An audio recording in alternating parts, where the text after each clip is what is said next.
El día de hoy vamos a hablar de un tema muy importante que es violencia sexual infantil. Ustedes saben que como en estos casos o en este tiempo de pandemia el número de abusos han aumentado.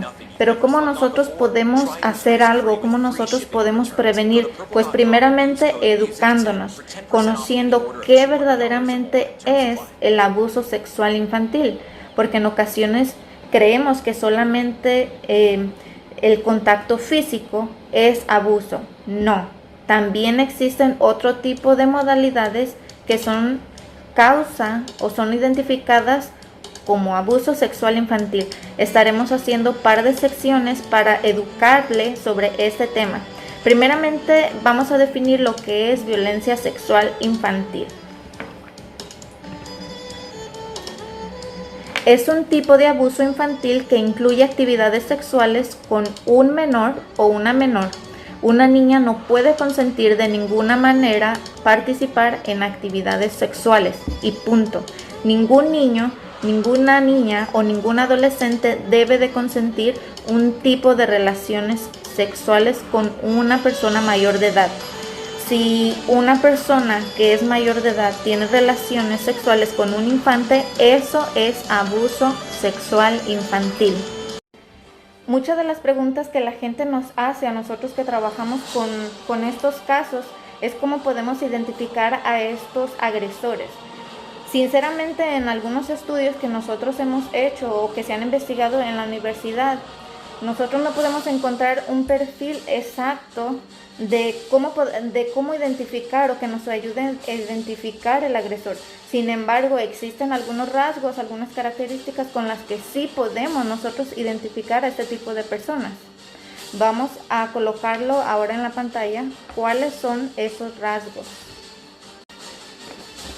Una de las cosas que sí quiero compartir con usted es que el 93% en las encuestas, el 93% de los niños o niñas o adolescentes que han sido víctimas de abuso sexual infantil han conocido a su víctima. Regularmente el abuso sexual sucede en casos entre estos niños, estos infantes, con personas de su familia o con seres queridos que tienen contacto directo con ellos, familiares, amigos.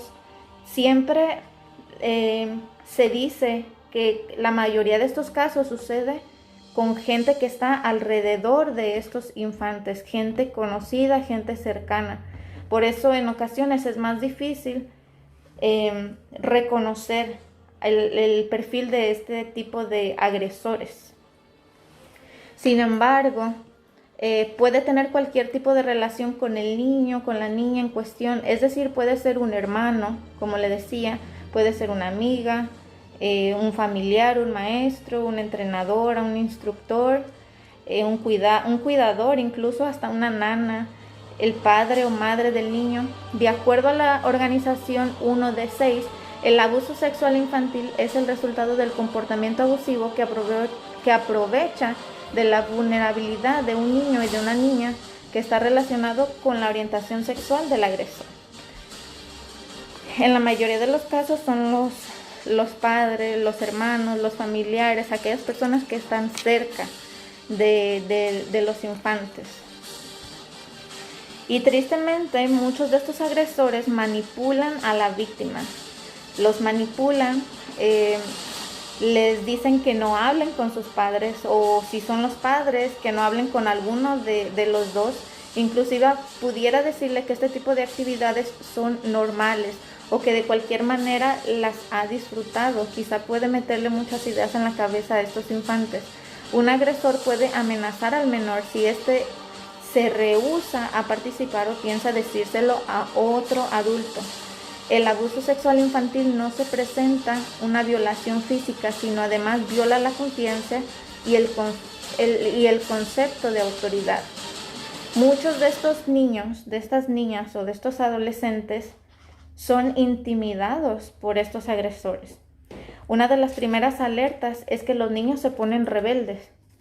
Muchos padres, muchas madres nos dicen, es que yo noto que mi niña está actuando diferente, yo estoy viendo que mi niño o que mi niña está muy rebelde o está muy callado.